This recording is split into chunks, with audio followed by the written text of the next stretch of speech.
새로 신혼집 꾸미는 친구가 물어보더라고요. 이케아로 꾸미면 집이 너무 뻔해 보이지 않아? 저는 오히려 반대로 생각합니다. 제품만 잘 고르면 충분히 감각 있는 집을 만들 수 있어요. 다만 조건이 하나 있어요. 이케아로 만든 감각적인 집과 그냥 이케아 가구가 많은 집의 차이는 배치에 있습니다. 예시를 하나 보여드릴게요. 이 스툴은 누구는 괜찮다고 생각하고 누구는 불편해 보인다고 떠올릴 겁니다. 식탁 옆에 두면 그냥 의자지만 별도로 두면 그 집의 필살 아이템이 되기도 하거든요. 그래서 오늘은 감각 있는 집을 만들 때 필요한 아이템들을 추천해드리고 어떤 고정관념을 깨야 하는지도 같이 알려드릴게요. 첫 번째는 1인 소파입니다. 제품부터 몇 가지 보고 갈게요.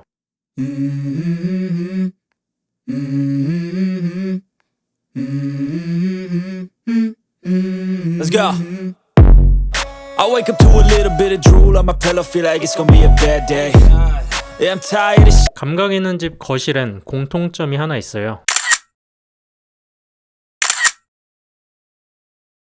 발견하셨나요? 큰 소파 세트 하나만 있는 경우보다 혼자 앉아있는 자리가 따로 있는 경우가 많습니다. 책 읽는 자리, 커피 마시는 자리, 창밖 보는 자리, 음악 듣는 자리, 이런 풍부한 상상을 불어넣어주는 게 바로 1인 소파거든요. 대신에 안마의자는 빼고요. 1인 소파이긴 하지만 기능이 너무 직관적으로 읽혀서 좀 재미가 없죠. 널브러져서 안마를 받고 있는 모습이 딱 떠오르는데 그렇게 아름답지는 않잖아요. 근데 많은 분들이 말합니다. 놓을 자리가 없는데요. 근데 정말 자리가 없을까요? 가구를 다 치워도요? 대부분은 자리가 없는 게 아니라 3인 소파와 TV가 거실을 다 차지하고 있을 겁니다. 제일 긴 벽에는 소파, 맞은편에는 TV, 그 사이에는 소파 테이블과 실링팬을 달까 말까? 이 배치는 마치 정답인 마냥 우리에게 너무 익숙합니다. 대부분 그렇게 살아오기도 했고요. 때문에 이 배치로 갔을 때 제품을 정말 잘 골라도 예쁜 인테리어 정도로 읽히지 와, 이 사람 공간을 정말 감각적으로 꾸몄다, 이런 느낌을 받기는 정말 어려워요. 때문에 인테리어 디자이너들이 이 거실의 배치부터 깨기도 해요. 이 구조가 정해지는 순간 거실의 주 목적이 TV 보는 공간으로 정해지기 때문인데요. 감각 있는 거실을 만들고 싶다면 여기서부터 의심해야 합니다. 소파를 꼭 벽에 붙여야 할까요? 창호를 등지고 놓아볼까? 우리 집에 3인 소파가 꼭 필요한가? 1인 소파는 단순히 의자 하나를 추가하는 제품이 아닙니다. 거실의 중심을 TV에서 사람으로 바꾸는 마법의 아이템이거든요. 무엇보다 1인 소파나 체어를 두려고 하면 기존 배치를 깰 수밖에 없고 덕분에 새롭게 생겨난 공간에 기존과 다른 종류의 가구를 배치할 수 있거든요. 이걸 제일 잘 활용하시는 분들이 있어요. 감각적인 씬을 계속 보여줘야 되는 리빙 인플루언서 분들의 거실을 살펴보면 10중 8구 분리형 소파를 잘 활용하는 모습을 캐치할 수 있을 거예요. 제가 성인이 되어서 처음 제 공간을 꾸밀 때 이상하게 1인 라운지 체어가 너무 갖고 싶더라고요. 당시에 한 100만 원 정도 굉장히 무리를 했던 기억이 있어요. 왜 책상이나 침대 같은 게 아니었을까 지금 돌이켜 생각해보면 공간 배치에 균열을 가장 크게 낼 수 있는 아이템이라 본능적으로 더 끌렸던 것 같아요. 그래서 저는 감각 있는 집을 만들고 싶다면 가장 먼저 1인 소파를 활용해 보는 것을 추천합니다. 단, 거실이 좁은 집에서는 덩치가 큰 제품보다 낮고 가벼워 보이는 제품이 좋아요. 뒤가 답답하지 않고 다리가 보이고 공간을 막지 않는 디자인일수록 활용하기 좋습니다. 두 번째는 식탁 테이블인데요. 몇 가지 제품부터 보고 갈게요.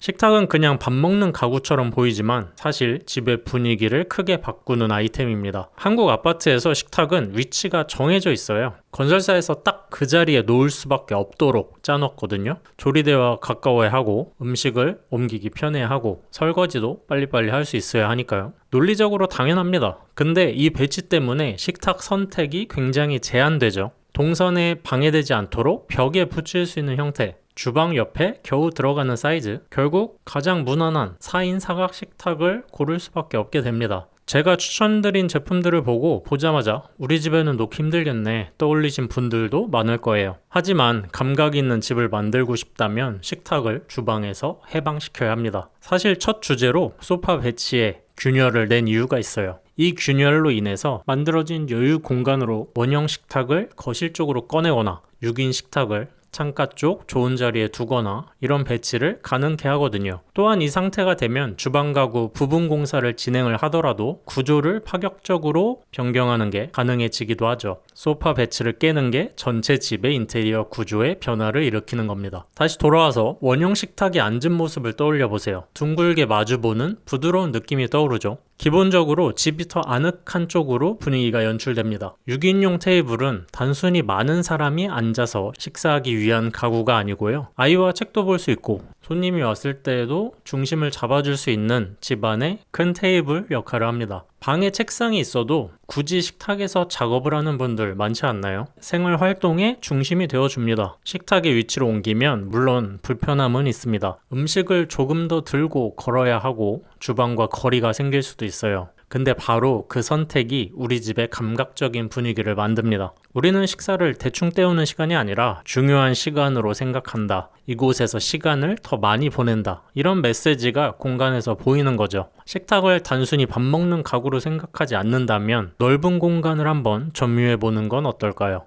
세 번째는 수납장입니다. 제품을 먼저 볼게요.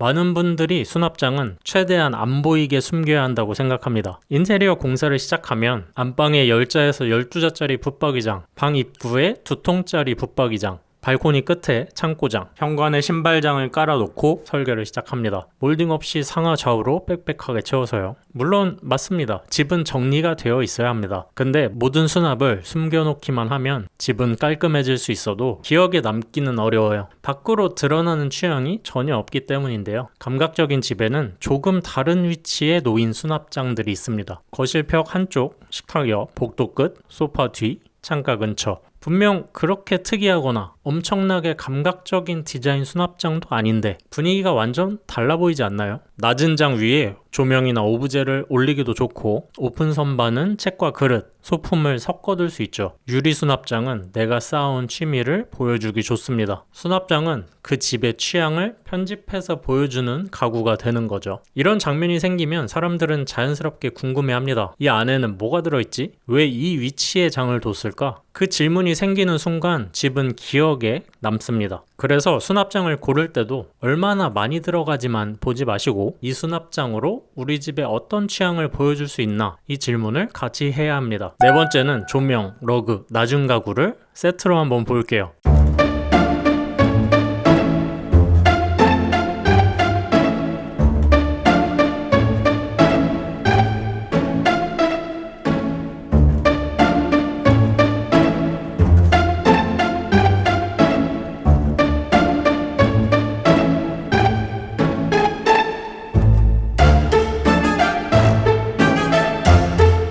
이 세 가지를 같이 쓰면 공사를 하지 않고도 공간이 나뉩니다. 감각 있는 집은 벽으로만 공간을 나누지 않고요. 상상으로 공간을 기획해요. 러그는 그냥 바닥 장식이 아니고 촉감으로 여기서부터는 다른 용도입니다라고 바닥에 선을 그어주는 역할을 하거든요. 조명과 낮은 가구는 그 공간이 특정한 목적으로 만들어졌구나를 떠올리게 해요. 책을 보려고 만들어 놓은 공간인가? 퇴근하고 분위기 있는 술 한잔하는 공간이구나. 여기는 이렇게 쓰는 자리구나라는 이미지가 생기는 거죠. 아, 이 집은 취향이 있는 사람들이구나. 라이프 스타일이 확실히 있구나. 이런 느낌이 듭니다. 자, 마지막으로 다섯 번째. 우선 추천하는 제품들부터 보여드릴게요. 이 가구들의 공통점이 뭔지 맞춰보세요.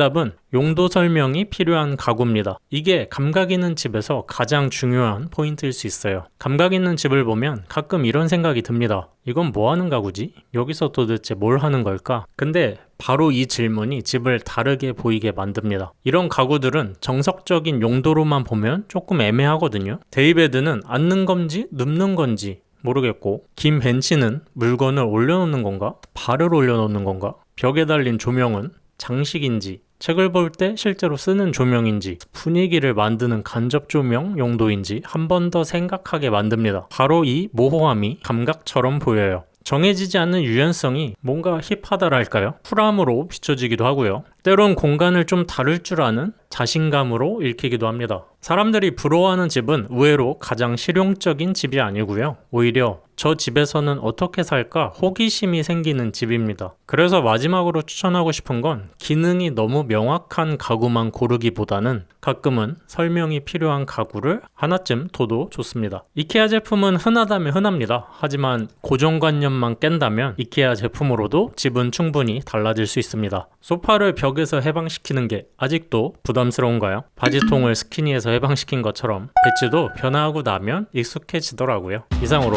공간으로 소통하는 듀엘러스였습니다. 감사합니다.